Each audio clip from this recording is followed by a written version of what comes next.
अस्सलामुअलैकुम viewers and welcome.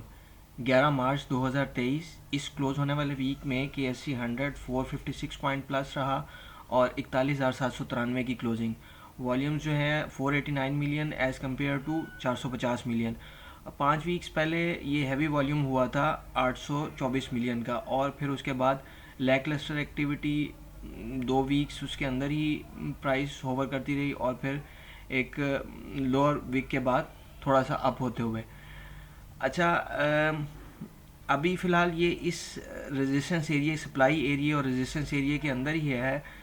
42,573 का high है। इससे ऊपर थोड़ी क्लोजिंग आती है तो फिर बेहतरी के चांसेस हो सकते हैं, और फिर उसके बाद 43,000 और 44,000 की रेजिस्टेंस इंटैक्ट हो जाएगी।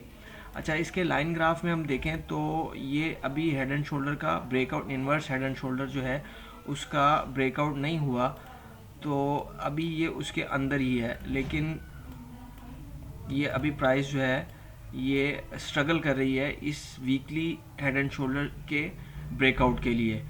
नेक्स्ट वीक के लिए सपोर्ट जो है वो 41,000 और 40,700 की है। रेजिस्टेंस 42,500 और 43,200 की है।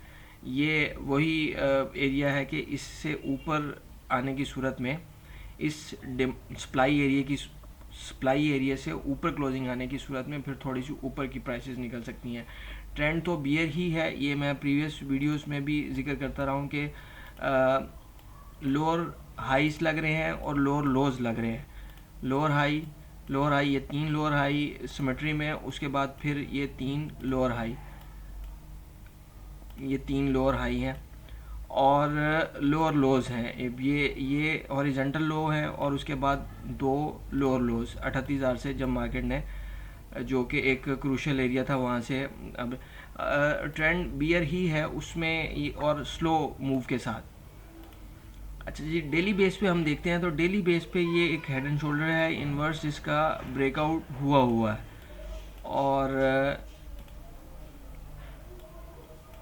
ये थोड़ी ऊपर की टारगेट प्राइसेस दे रहा है, लेकिन ये नुमाया हो गया ट्रेंड लाइन के साथ कि ये 42,500 का जो रेजिस्टेंस एरिया है, जो कि अब अगर मुमकिन तौर पर प्राइस ऊपर जाती है तो इसे टच करता है और ऊपर फिर 43,000 का रेजिस्टेंस एरिया आ जाएगा।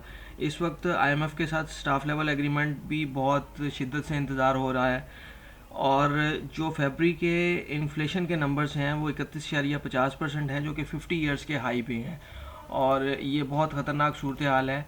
और जो कि इंडेक्स इस वक्त कंट्रोल्ड है, और बाकी अगर हम इंडिविजुअल शेयर्स को इंडेक्स के साथ कंपैरिजन करके देखें तो ये बिल्कुल भी उसके साथ मैच नहीं करते।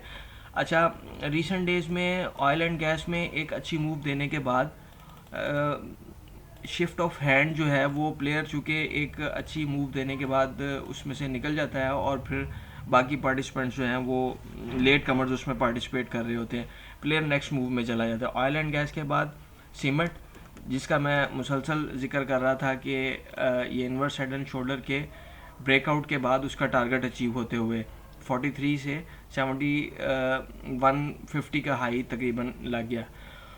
और उसके बाद अब पेनी स्टॉक्स, अब इसी तरह मैपल लीफ भी 19 रुपये से 26 रुपये का हाई लगाते हुए, और अब पेनी स्टॉक्स जो हैं वो परफॉर्म कर रहे हैं। और ये मूव के एंड पे ऐसे ही होता है, या तो फिर ऐसे होता है कि पेनी स्टॉक्स के बाद फिर दोबारा, पेनी स्टॉक्स की मूव के बाद दोबारा फिर बियर मूव शुरू हो जाती है, या फिर पहले से जिन्होंने मूव स्टार्ट की होती है वही ब्लू चिप्स जो हैं वो फिर दोबारा मूव देना शुरू कर देते हैं।